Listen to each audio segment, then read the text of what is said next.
Il comparto turistico veneziano, gran parte di esso, è pronto a ripartire dopo il lungo stop per Covid.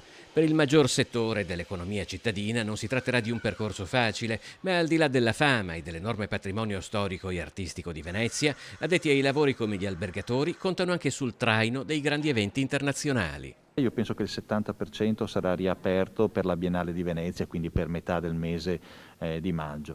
Una pattuglia rimarrà chiusa perché ancora non si fida, perché ancora il mercato sarà incerto, però io penso che la gran parte degli alberghi, quindi 70-80% per l'autunno, sarà totalmente operativa. Facendo squadra con altri enti ed istituzioni, l'Associazione Veneziana Albergatori ha presentato una lunga lista di iniziative per il rilancio del turismo, tra cui ad esempio pacchetti speciali per raggiungere la città in treno o in aereo.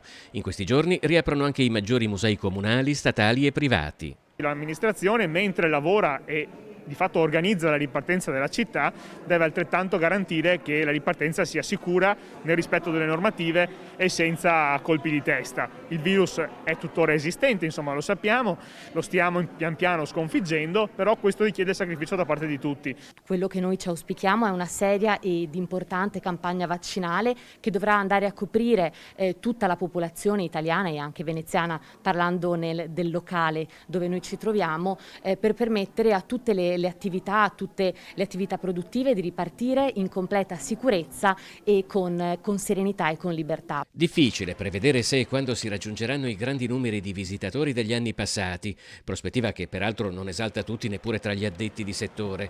Quel che è certo è che, virus permettendo, la ripresa sarà un percorso a tappe. Il turismo d'oltreoceano lo vedo già inizierà da settembre-ottobre di quest'anno, ma lo vedo in pieno sviluppo dalla primavera dell'anno prossimo, ma gli europei secondo me da settembre cominceranno ad arrivare tranquillamente a Venezia.